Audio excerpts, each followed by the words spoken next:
We are speaking at a time when the world is topsy-turvy, and it reminds one of the famous poem, The Second Coming, from which the great Nigerian writer Chinua Achebe got the title of his book, Things Fall Apart.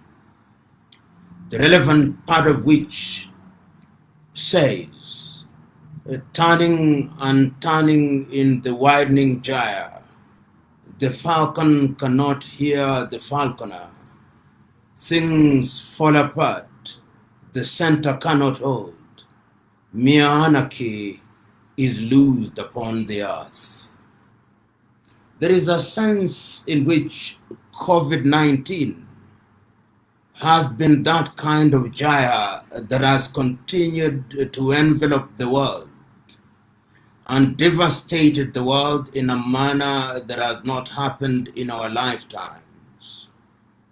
Not during the First World War, which was essentially a European ethnic war, or the Second World War, which was also another ethnic European war, but which engulfed the entire world, have we seen something of this nature.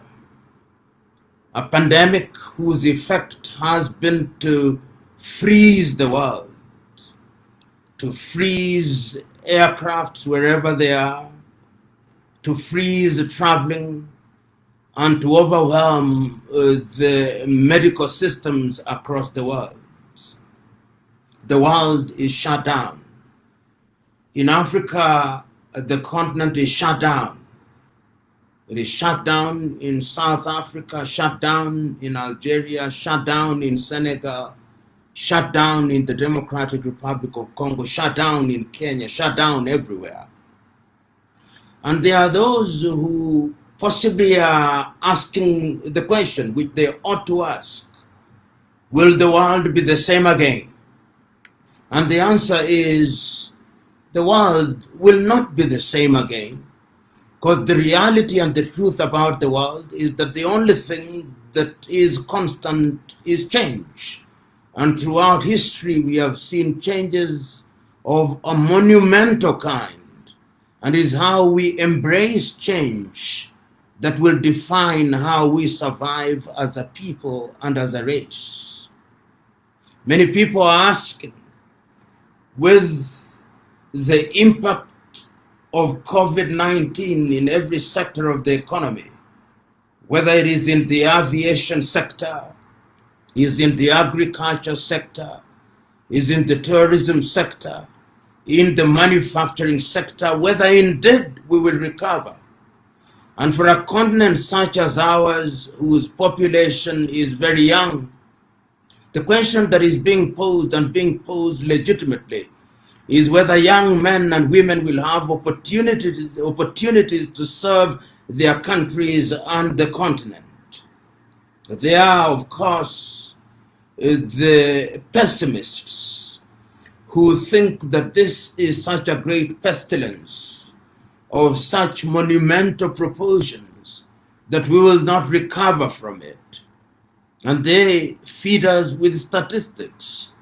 They tell us that our economies have shrunk by as much as 50% in certain countries, and that therefore we will not recover. They are entitled to their pessimism. There are those like myself, and I want to persuade you to join me in this regard, who remain eternally optimistic, who hold the view that indeed necessity is the mother of creation, who hold the view that what others see as hurdles can actually be stepping stones, who hold the view that in the womb of this disaster there liveth creativity, which is what we must embrace, particularly for the continent of Africa. And why do I say this? I say this because during this pandemic, certain things have happened which would not have happened, and they are good things. I, for the first time, see Africans or people of African origin across the world, whether they are in Trinidad and Tobago, or in Brazil, or in Australia, or in Europe, or the United States of America, everywhere. They now recognize that we as a people must do things for ourselves. And I think that that is a great thing.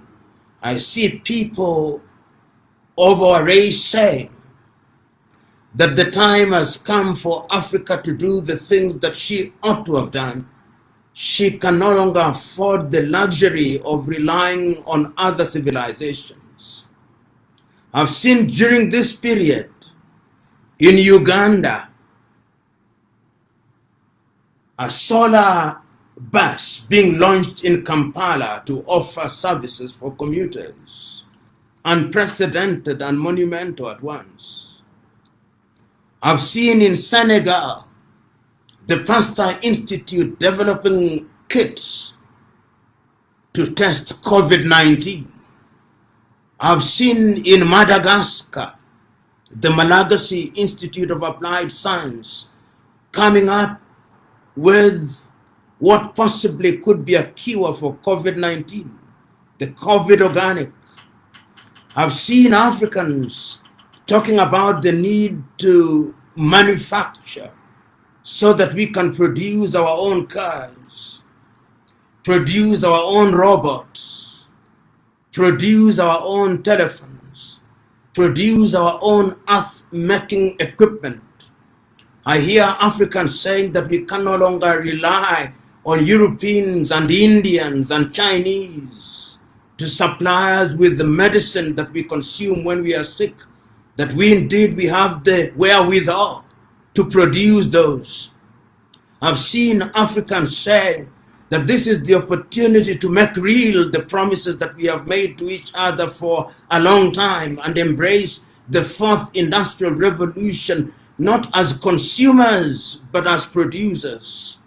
I've seen these things happening in the continent, and it can only tell one story, and that story is that we are going to take care of ourselves. And I'm happy that those opportunities and that new thinking portends well for our young Africans.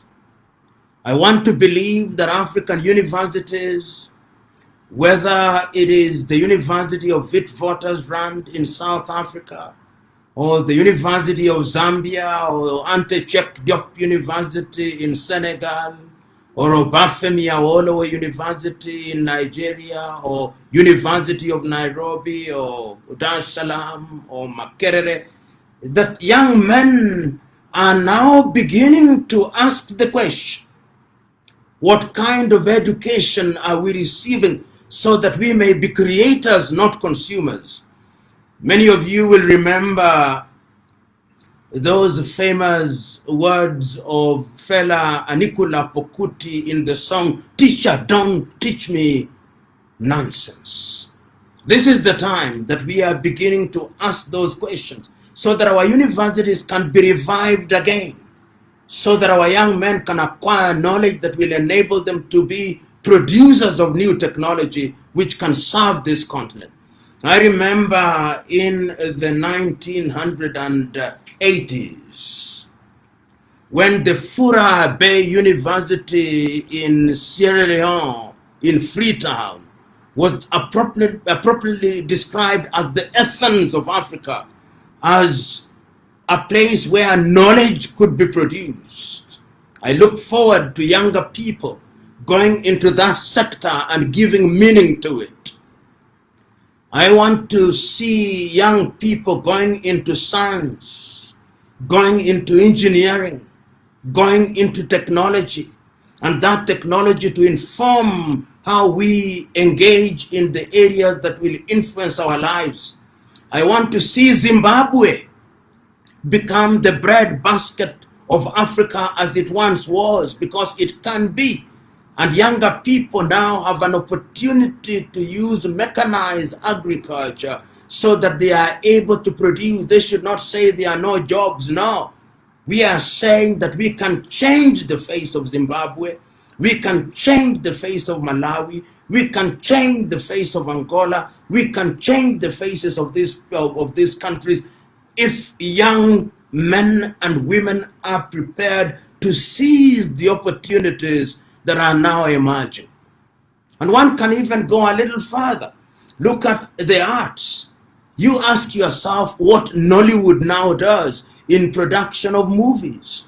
It is a multi-billion-dollar industry. There was a time when our young men and women were made to believe that films could only be made in Hollywood or Bollywood. Today we know that Nollywood can produce films.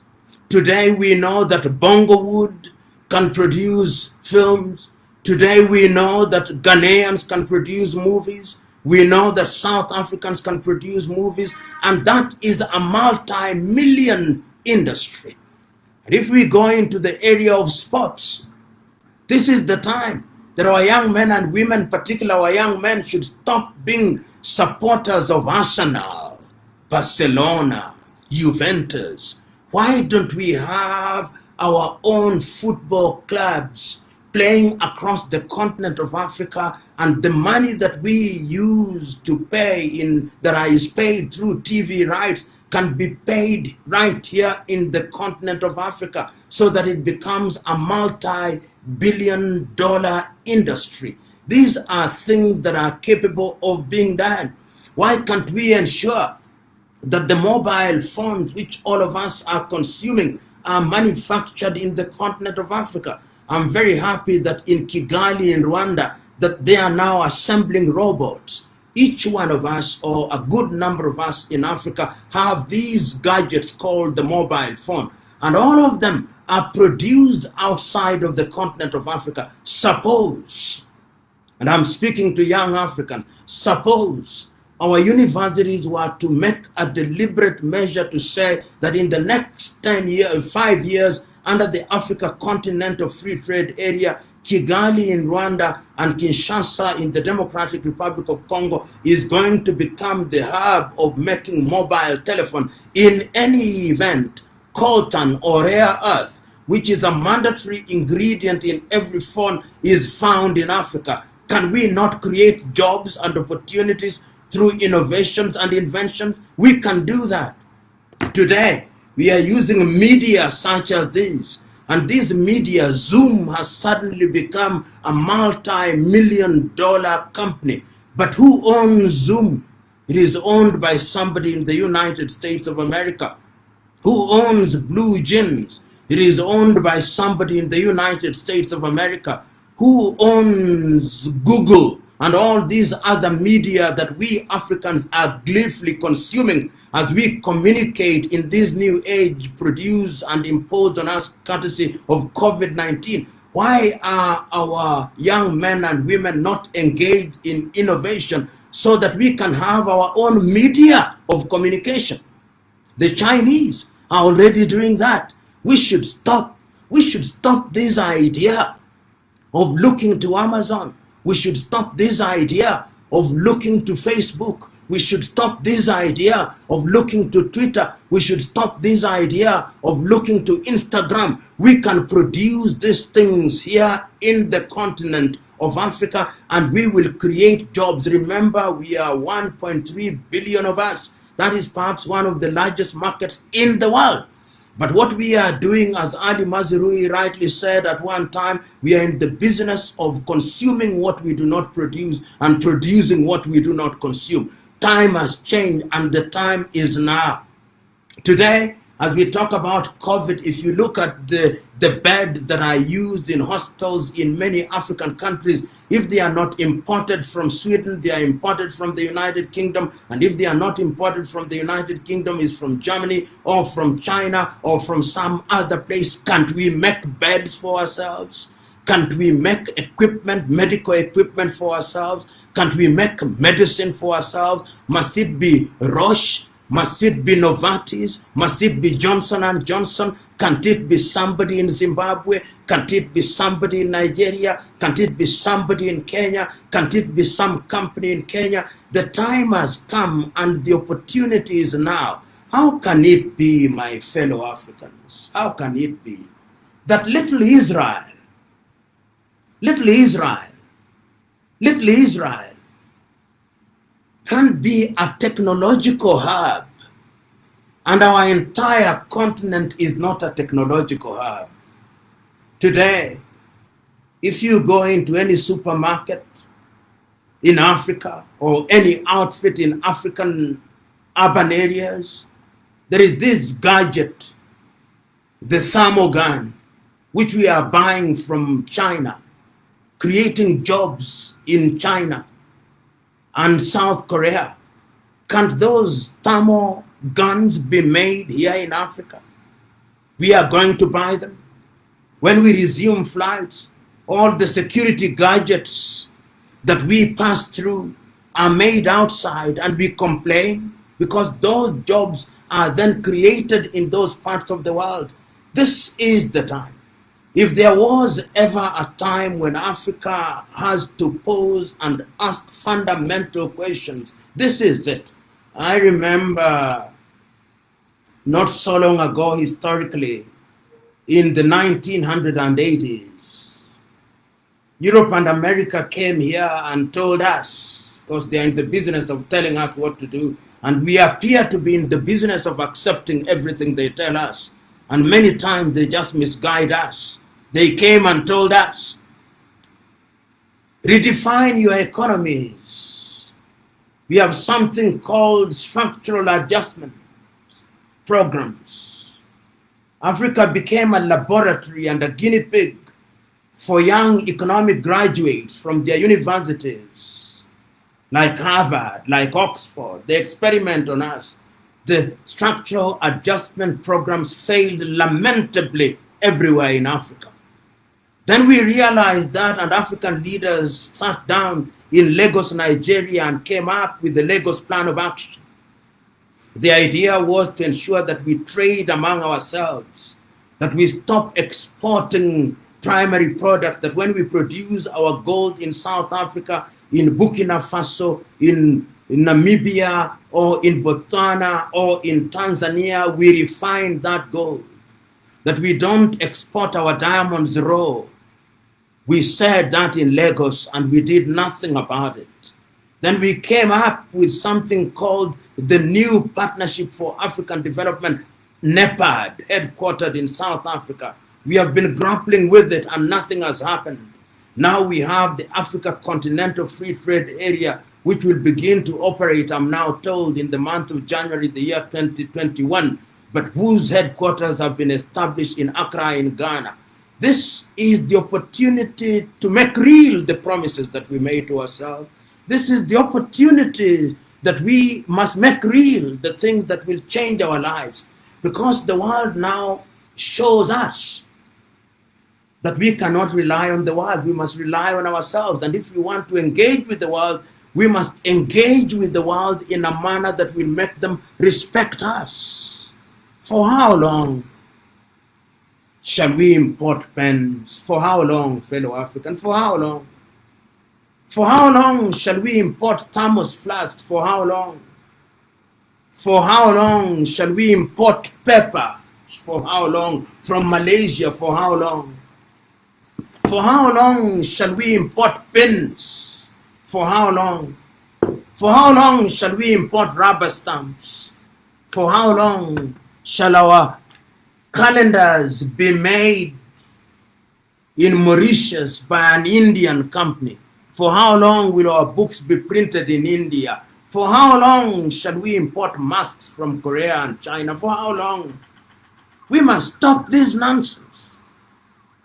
And it is only us who can stop it. And it is only the young generation who can stop it.